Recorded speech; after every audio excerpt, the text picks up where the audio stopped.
শিক্ষার্থী, আজকে আমরা পরিসংখ্যানের দ্বিতীয় অধ্যায় তথ্য উপাত্ত এবং এটার যে ব্যবহার এবং সেই ব্যবহারের সাথে তথ্য সংগ্রহের প্রয়োজনীয়তা এবং কিভাবে এই তথ্যগুলোকে কাজে লাগিয়ে গণসংখ্যা বিন্যাস করা হয় এবং লেখচিত্র অঙ্কন করা হয় সেই বিষয়ে আজকে আমি কথা বলব।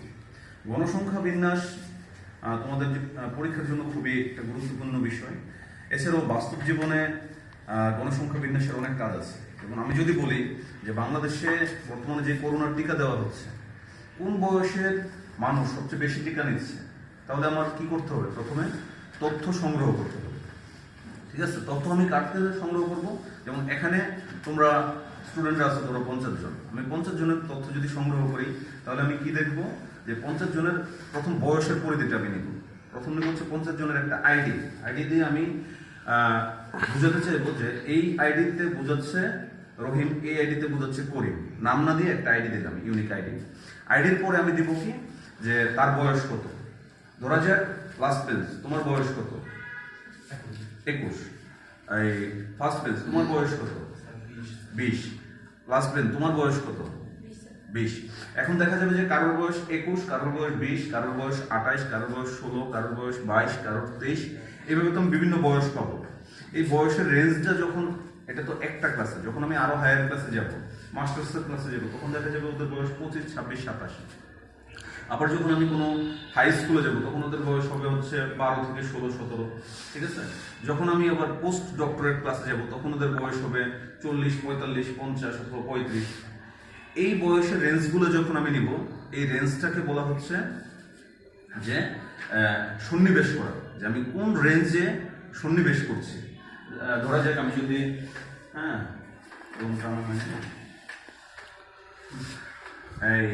আমি যদি সন্নিবেশ করি যে এখানে সবচেয়ে ছোট যেই বয়স টিকা নিয়েছে, ধরা যাক 12 থেকে 16, এটা একটা রেঞ্জ করবো। তারপরে 17 থেকে 21, এই বয়সে কারা কারা টিকা নিয়েছে। তারপরে ধরলাম 22 থেকে 25, এই বয়সে কারা কারা নিয়েছে। 26 থেকে 30, এই বয়সে কারা কারা নিয়েছে।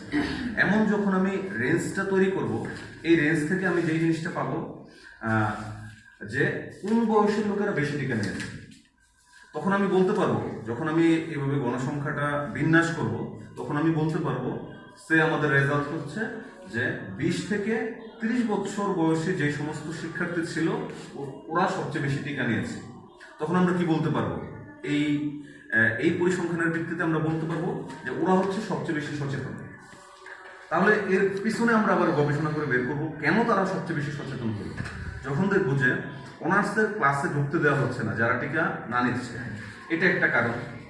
অথবা এই বয়সের শিক্ষার্থীরা পড়াশোনা করে অথবা বিভিন্ন আর্টিকেলস পড়ে জানতে পেরেছে যে টিকা নেওয়াটা তাদের ভবিষ্যৎ জীবনের জন্য সেফ, সেই কারণে তারা টিকাটা নিয়েছে। অথবা হইতে পারে যে এই বয়সী শিক্ষার্থীরা মনে করেছে যে টিকাটা নিলে তাদের জন্য ভালো হবে, তাদের ভবিষ্যতের জন্য ভালো হবে, এবং ওরা ফ্রি মুভমেন্ট করে, সবসময় ওরা রেগুলার বাইরে যায়, ওরা হয়তো চাকরি বাকরিতেও অ্যাটেন্ড করে, প্লাস পড়াশোনাও করে। 24 ঘন্টার বেশিরভাগ সময় ওদের ঘরের বাইরে থাকতে হয়, সুতরাং তাদের জন্য টিকাটা নেওয়া জরুরি। তাহলে তথ্যের দরকার আছে কিনা? তথ্যের দরকার আছে। হয়তো একদম আমরা পারফেক্টলি গবেষক হিসেবে চিন্তা করলে না, বাস্তব জীবনে আমরা চলাফেরার ক্ষেত্রেও এই তথ্যগুলোর দরকার আছে। আরেকটা এক্সাম্পল যদি দেই তথ্যের কেন প্রয়োজন, যখন করোনার টিকা বাংলাদেশে প্রথম আসলো, ঠিক আছে, 2021 সালে, তখন কিন্তু ম্যাক্সিমাম মানুষই টিকা দিতে রাজি ছিল না। তখন শুধুমাত্র ডক্টর যারা, ওরা মনে করেছে যে না, এটা ওদের জন্য সেফ, কারণ ওরা সরাসরি মানুষকে চিকিৎসা দিচ্ছে এবং অনেকগুলো ডাক্তার প্রথম অবস্থা মারা গিয়েছিল। সেই হিসেবে তারা কি করেছে, করোনার টিকাটা প্রথম নিয়েছে।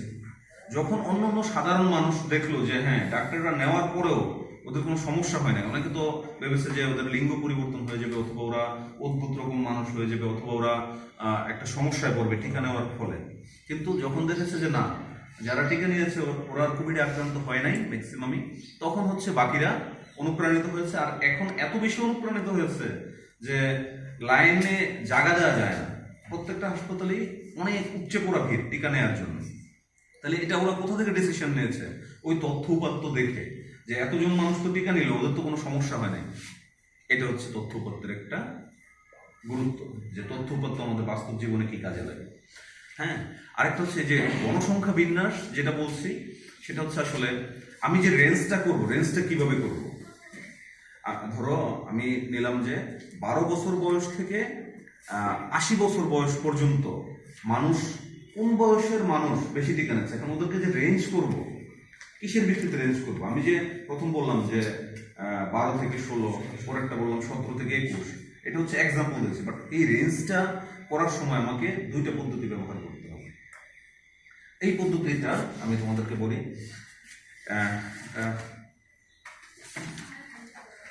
এই তথ্য যে সংগ্রহ করেছি আমি, তথ্য যে সংগ্রহ করব যে কোন বয়সের শিক্ষার্থীরা বেশি নিয়েছে, কোন বয়সের শিক্ষার্থীরা কম টিকা নিয়েছে, এই তথ্য সংগ্রহের আবার দুইটা পদ্ধতি আছে। একটা হচ্ছে প্রাইমারি ডাটা, আর একটা হচ্ছে সেকেন্ডারি ডাটা। প্রাইমারি ডাটা কোনটা হবে? প্রাইমারি ডাটা হবে যে আমি সরাসরি যে তোমার কাছ থেকে তথ্যটা নিলাম, সরাসরি যে নিলাম, হ্যাঁ, প্রত্যেক ক্লাস থেকে সরাসরি যেই তথ্যটা নিলাম, এটা হচ্ছে প্রাইমারি ডাটা, মানে আমি গবেষক হিসেবে নিজে যেটা কালেকশন করব।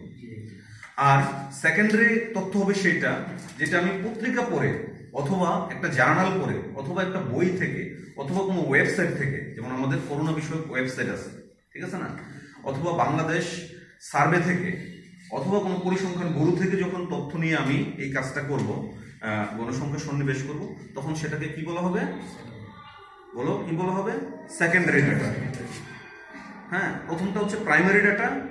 প্রাইমারি ডাটা হচ্ছে সরাসরি যেই ডাটাটা নেওয়া হয়, আর দ্বিতীয়টা হচ্ছে সেকেন্ডারি ডাটা, যেই ডাটাটা হচ্ছে আমি বিভিন্ন মাধ্যম থেকে সংগ্রহ করে নিই। ঠিক আছে, তাহলে আমি দুই ধরনের সংগ্রহের পদ্ধতি পেলাম। আচ্ছা, আরেকটা পাওয়া যায়, সেটা হচ্ছে টেলিফোনের মাধ্যমেও তথ্য নেওয়া যায়, যে আমি সবার ডাটাবেস কালেকশন করে টেলিফোনের মাধ্যমে, হ্যাঁ, আমরা তথ্যটা নিলাম। একটু পজ।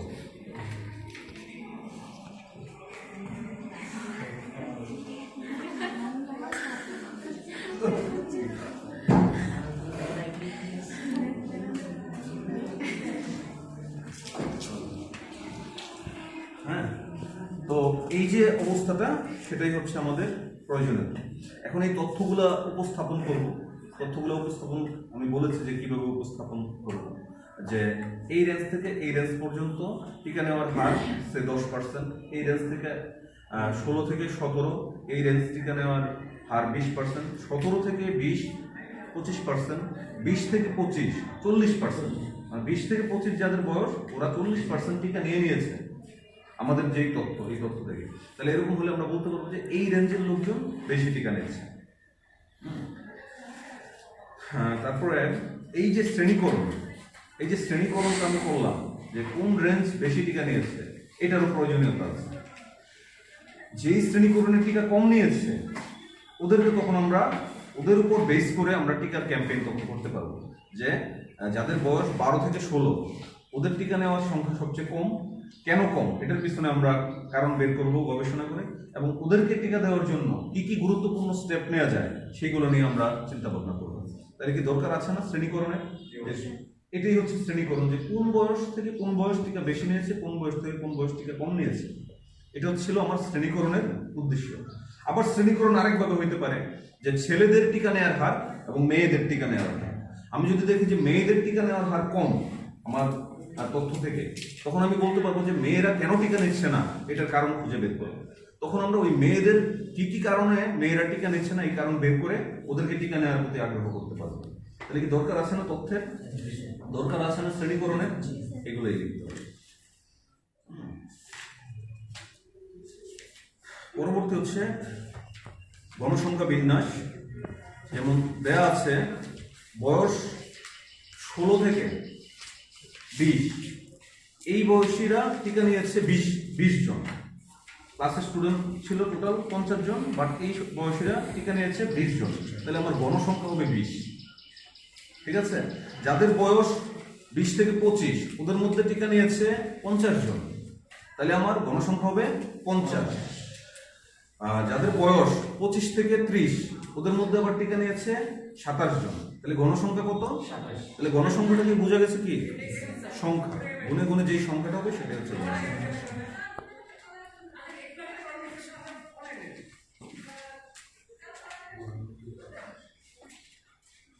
এই গণসংখ্যাটা নির্ণয় করার জন্য একটা সূত্র আছে।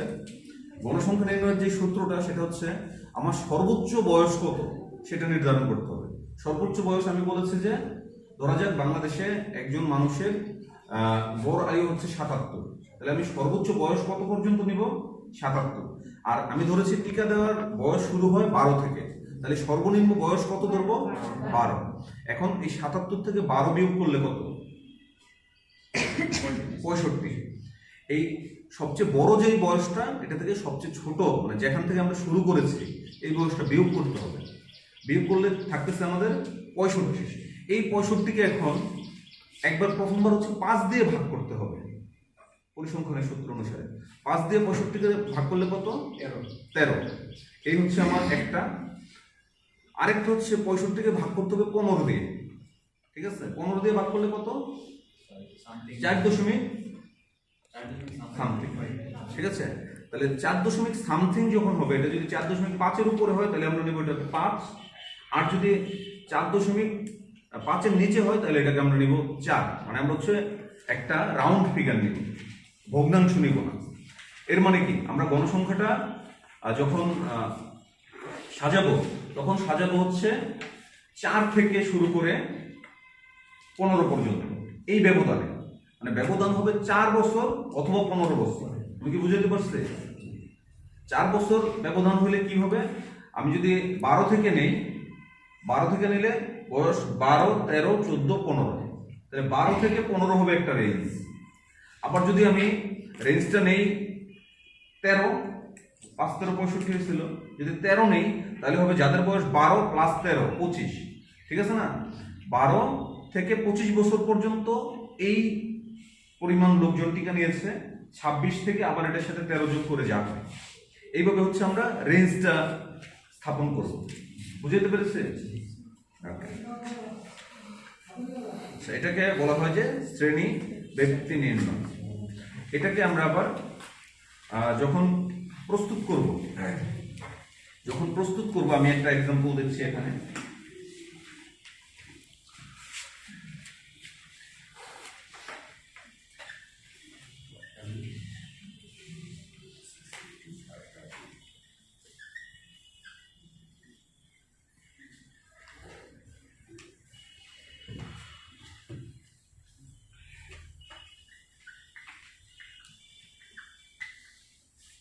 বোর্ডটা দেখা যাচ্ছে? পরিসর, এটা লিখছে পরিসর। পরিসর হচ্ছে আমার রেঞ্জ, মানে পরিসরের ইংরেজি হচ্ছে রেঞ্জ আর কি। মানে পরিসরটা ছিল সর্বোচ্চ মান বিয়োগ সর্বনিম্ন মান। সর্বোচ্চ মান এখানে কত?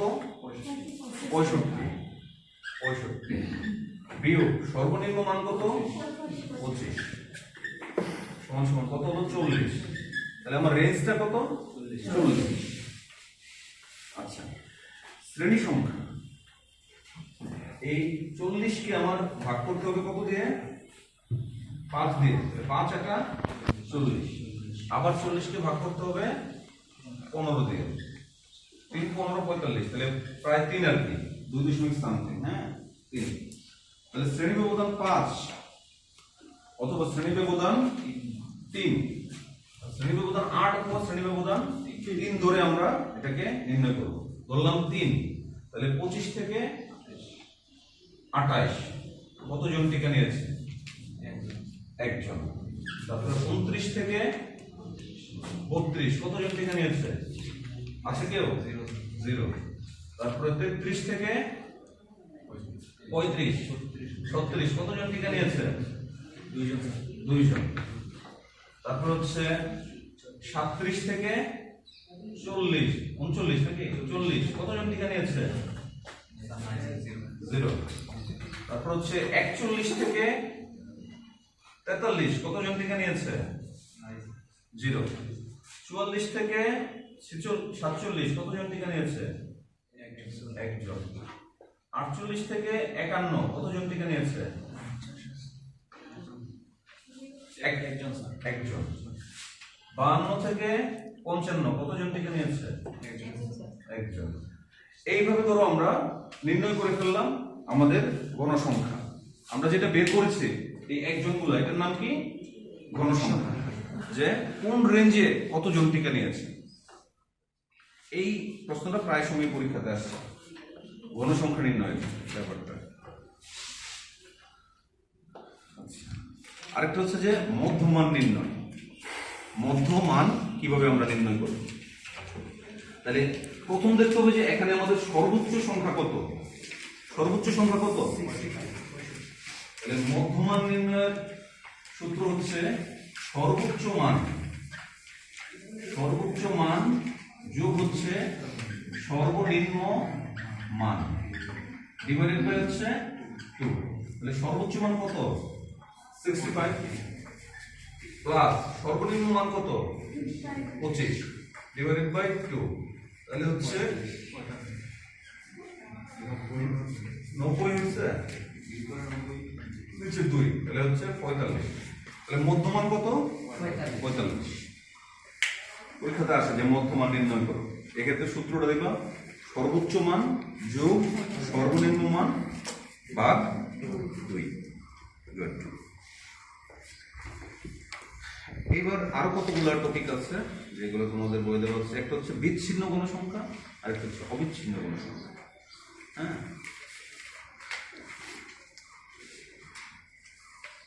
তাহলে সবাই পরিসর বের করতে পারবে। পরিসর কিভাবে বের করবে? সর্বোচ্চ মান থেকে সর্বনিম্ন মানটা বিয়োগ করবে, ঠিক আছে। আর সুবিধাজনক শ্রেণী সংখ্যা একটা ধরে নেবে। আমি যেমন সুবিধাজনক শ্রেণী সংখ্যা ধরে নিয়েছি 5 অথবা 15। যদি অনেক বেশি বড় রেঞ্জের হয় তখন ধরবা 15, আর যদি ছোট রেঞ্জের হয় তখন ধরবা 5, ঠিক আছে না। এখানে যেহেতু ছোট রেঞ্জে আমরা নিয়েছি এই জন্য 5 ধরেছি। আচ্ছা, এবার হচ্ছে লেখচিত্র। লেখচিত্র হচ্ছে আমি যে এই মানগুলো পেলাম গণসংখ্যা, ঠিক আছে না। এখন ধরো এদিকে দুই ধরনের আমি ভেরিয়েবল নিয়েছি, একটা হচ্ছে ছেলে আর একটা হচ্ছে মেয়ে। এখন ছেলেদের সংখ্যা হচ্ছে ধরো যাদের বয়স 25 থেকে 30 ছিল, ওদের মধ্যে ধরো 2 জন ছেলে টিকা নিয়েছে আর 1 জন মেয়ে টিকা নিয়েছে। যাদের 31 থেকে 35 ছিল তাদের 3 জন ছেলে নিয়েছে, 2 জন মেয়ে নিয়েছে। যাদের 36 থেকে বয়স 40 ছিল তারা ধরো 4 জন ছেলে নিয়েছে আর 4 জন মেয়ে নিয়েছে বলা যায়। এখন এটা যখন আমি লেখচিত্র করব তখন উপরের দিকে ধরে নিলাম ছেলে, নিচের দিকে ধরে নিলাম মেয়ে। এটা হচ্ছে জিরো বিন্দু। এই জিরো বিন্দু থেকে এখানে আসবে 1 জন, এদিকে আসবে 2 জন, এদিকে আসবে 3 জন, এদিকে আসবে 4 জন, এদিকে আবার 1 2 3 4। সবার বয়সের রেঞ্জ হচ্ছে 25 থেকে 40। এখন টোটাল কতজন ছেলে টিকা নিয়েছে? ছেলের সাথে যদি আমি মেয়ের পার্থক্য করি, ঠিক আছে, ধরা যাক যে মোট টিকা নিয়েছে ছেলেরা 4 3 7 7 2 9 জন। সে ছেলেদের টিকা নিয়েছে 9 জন আর মেয়েরা টিকা নিয়েছে 7 জন, ঠিক আছে। তাহলে এই টোটাল টিকা নিয়েছে হচ্ছে এই বিন্দু। হ্যাঁ, এখন এই ছেলে আর মেয়ের জন্য যদি আমি আলাদা গ্রাফ করি তখন দেখো কি হবে, যে এটা হচ্ছে সংখ্যা আর এটা হচ্ছে ছেলে মেয়ে।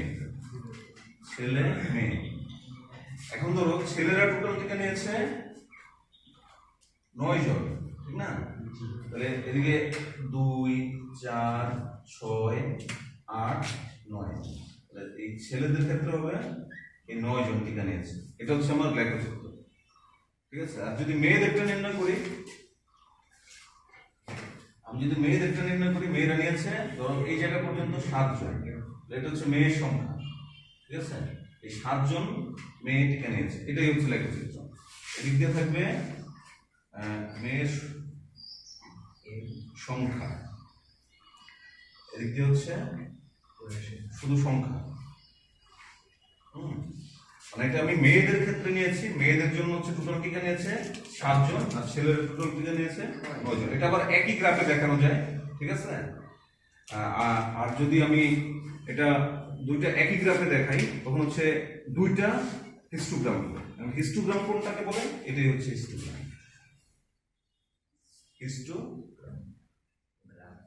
ঠিক আছে, এই ইয়াটাকে তোমাকে যদি বলে যে তোমরা এই গণসংখ্যা নির্ণয় করে হিস্টোগ্রামে দেখাও, তখন এভাবে দেখাইতে হবে। টোটাল আর 9 জন ছেলে টিকে নিয়েছে, 7 জন মেয়ে টিকে নিয়েছে। এটাই হচ্ছে তথ্য উপস্থাপনের পদ্ধতি, মানে যেটা তুমি অনেক সংখ্যা দিয়ে দেখাইতে পারো, দেখাইলে প্রথম সংখ্যা দিয়ে, তারপর এটা চিত্রে তুমি প্রকাশ করবে। ঠিক আছে, চিত্রের প্রকার, চিত্র আবার অনেক ধরনের হতে পারে। শুধু যদি এরকম দেখাইতে, এটার নাম হচ্ছে দণ্ডচিত্র। কি চিত্র? দণ্ডচিত্র। আর এটা হচ্ছে হিস্টোগ্রাম। ঠিক আছে, আরো আছে বার ডায়াগ্রাম আছে একটা,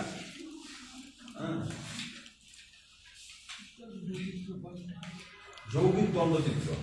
এইভাবে যদি একটার মধ্যে অসংখ্যগুলো থাকে তাকে বলা হয় যৌগিক দণ্ডচিত্র।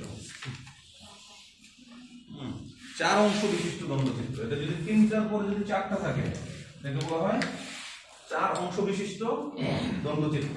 এর মানে এটা আমি বোঝাচ্ছি, বয়সের রেঞ্জ যখন 12 থেকে 16 হয়, ওদের টিকা নেওয়ার হার সংখ্যা এত।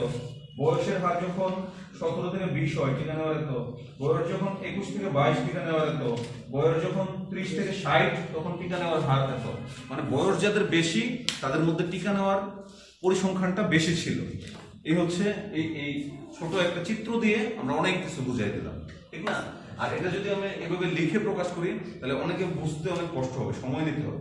বাট আমি যদি এরকম একটা হিস্টোগ্রাম দিয়ে প্রকাশ করি যে 12 থেকে 16 যাদের বয়সের রেঞ্জ, ওরা টিকা নেওয়ার সংখ্যা হচ্ছে 9%।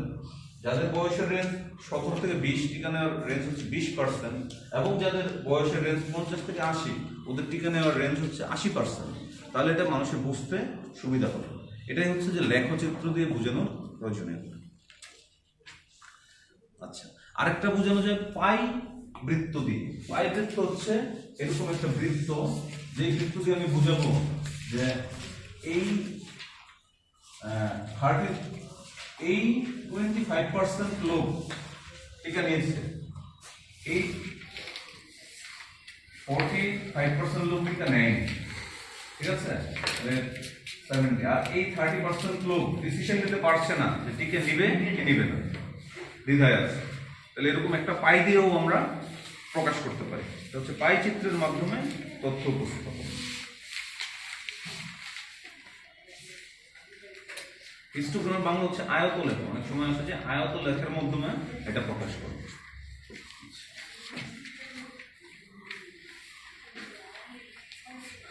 এখন পরীক্ষায় আসতে পারে যে গণসংখ্যার ঘনত্ব কিভাবে নির্ণয় করবে।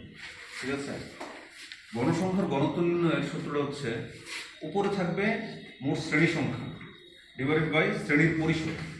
শ্রেণী সংখ্যা মানে হচ্ছে শ্রেণীর ঘনসংখ্যা, যে এই শ্রেণীতে কতজন স্টুডেন্ট আছে, এটা হচ্ছে শ্রেণীর ঘনসংখ্যা।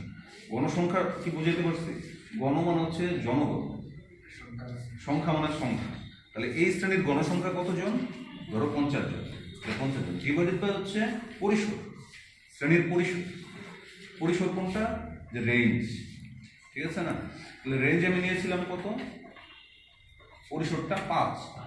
যদি ছোট হয়, যেমন 50 জন হচ্ছে ছোট, হ্যাঁ, সংখ্যা যদি 500 হয় তাহলে এটা হচ্ছে বড়। ওই পরিসরে আমি 15 দিয়ে ভাগ করব। এখানে যেহেতু ছোট পরিসর, সেহেতু আমি কত দিয়ে ভাগ করবো? 5 দিয়ে, ঠিক না? তাহলে আমার গণসংখ্যার ঘনত্ব কত হবে? এখানে গণসংখ্যার ঘনত্ব হবে আমাদের টোটাল স্টুডেন্ট সংখ্যা 50 ডিভাইডেড বাই পরিসর 5। তাহলে গণসংখ্যার ঘনত্ব কত হলো? 10। ক্লিয়ার?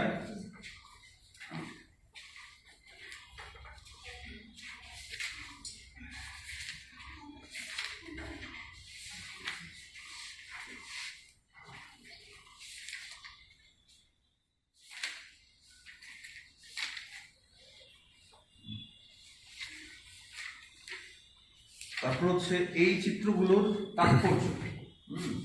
এই চিত্রগুলোর তাৎপর্য কি? ধরা যাক একটা চিত্র দিয়ে বোঝাচ্ছে ইউ আকৃতি, একটা চিত্র দিয়ে বোঝাচ্ছে ইউ আকৃতি। এখন এই চিত্রটা কিসের জন্য ব্যবহার করা হলো এটা জানতে হলে তোমার আগে জানতে হবে যে লম্ব অক্ষে কি আছে। লম্ব অক্ষে ধরে দেওয়া আছে দাম, ঠিক আছে, দাম অথবা দেওয়া আছে খরচ। লেখা কি দেখা যাচ্ছে? দাম অথবা খরচ দেওয়া আছে লম্ব। নিচের অক্ষে দেওয়া আছে কি? উৎপাদনের পরিমাণ, উৎপাদন। তাহলে এই রেখাটা কেন এমন হলো? এই চিত্র দিয়ে তুমি কি বুঝবা? কেউ কি আমাকে বলতে পারবা এই চিত্র দিয়ে কি বুঝতেছ? আচ্ছা দেখো, খুব ইন্টারেস্টিং। এই চিত্র দিয়ে বোঝাচ্ছে তুমি যখন কোনো কিছু নিজে উৎপাদন করতে যাচ্ছ, উৎপাদনের প্রথম অবস্থায় তোমার খরচ কি বেশি থাকে না কম থাকে? উৎপাদনের প্রথম অবস্থায় তোমার খরচ থাকবে বেশি। এটা বোঝাচ্ছে এই জায়গাটাতে। কেন বেশি বললাম? কেন বেশি বললাম? কারণ এটা হচ্ছে শূন্য বিন্দু। শূন্যের প্রথম থাকবে 1, তারপরে থাকবে 2, তারপরে থাকবে 3, তারপরে থাকবে 4, তারপরে থাকবে 5। আমার বোঝাচ্ছে যে আমি প্রথম এই 1 ইউনিট উৎপাদন করতে আমার টাকা লাগতেছে 5 ইউনিট, ধরো 5 লাখ। 1 ইউনিট কি উৎপাদন করলাম? ধরো 1 ইউনিট কলম উৎপাদন করলাম। 1 ইউনিট কলম ধরো আমি 1000 কলমকে বোঝাচ্ছি, ঠিক আছে। 1000 না লিখে আমি 1 ইউনিট লিখলাম, তখন আমার এত কষ্ট করে লিখতে হয় না 1000। 1 ইউনিট মানে কত? 1000 কলম। 1000 কলম উৎপাদন করতে কত টাকা লাগছে? 5 লক্ষ। এই চিত্র অনুসারে আর কি, ঠিক আছে না? দেন হচ্ছে আমি 2 ইউনিট কলম উৎপাদন করলাম, দেখা গেল 1000 2000 যখন আমি কলম উৎপাদন করলাম, আমার উৎপাদন খরচ কমে আসে পড়ছে 2 লক্ষ টাকায় আমি উৎপাদন করতে পারলাম। যখন আমি আমার উৎপাদন 3 নিয়ে যাচ্ছি, তখন আমার উৎপাদন খরচ বেড়ে যাচ্ছে। কেন? এখন এটার তাৎপর্য কি? তাহলে এটার জন্য হচ্ছে আমার গবেষণা প্রয়োজন, এটার জন্য আমার অনেক স্ট্যাটিস্টিক্স প্রয়োজন। স্ট্যাটিস্টিক্সে দেখবো যে আমি যখন 1 ইউনিট কলম উৎপাদন করতে যাচ্ছি, তখন হচ্ছে আমার 1 ইউনিট কলমের পেছনে যেই পরিমাণ র মেটেরিয়াল দরকার লাগতো 2 ইউনিটের জন্য ঠিক সেই পরিমাণই লাগতো, ঠিক আছে। বাট আমার খরচ কমে যেত। কিভাবে? যেমন পরিবহন খরচ। একটা হয়তো কাভার্ড ভ্যান দিয়ে আমি র মেটেরিয়ালস গুলো ঢাকা থেকে আনলাম, এটা দিয়ে আসলে একটার জন্য যদি করি কাভার্ড ভ্যানটা খালি থাকতো। বাট 2টা ইউনিটের জন্য যদি করি, আমার কাভার্ড ভ্যান ফুল হয়ে আমার র মেটেরিয়ালস চলে আসছে। তাহলে আমার এই যে যোগাযোগ ব্যবস্থা, এটা খরচ কমে গেছে না? আমি যদি আবার আরেকটা নতুন করি, তাহলে ওটার জন্য আবার কাভার্ড ভ্যান পাঠাতে হবে ঢাকায়, সেজন্য 3 নম্বর ইউনিটের জন্য খরচ আবার বেড়ে গেছে। বুঝতে পারছি? আবার 4 নম্বর ইউনিট যদি আমি একসাথেই করতাম, তাহলে আমার খরচ আবার ডাউন হয়ে যেত, ঠিক কি না? তাহলে এই রেখা দিয়ে আমি কি বুঝতে পারছি? যে আমি যেগুলা 3-4 পেজে লিখেও প্রকাশ করতে পারবো না, সেগুলো আমি একটা চিত্র দিয়ে প্রকাশ করতে পারছি। যে প্রথম অবস্থায় আমার উৎপাদন খরচ বেশি থাকে, তারপরে যখন আমি এটা সম্বন্ধে অনেক এক্সপিরিয়েন্স হয়ে যাই, তখন আস্তে আস্তে আমার খরচ কমতে থাকে। খরচ কমে আবার যখন আমি নতুন ভাবে আরেকটা প্রোডাকশনে যাই, তখন আবার খরচ বাড়তে থাকে।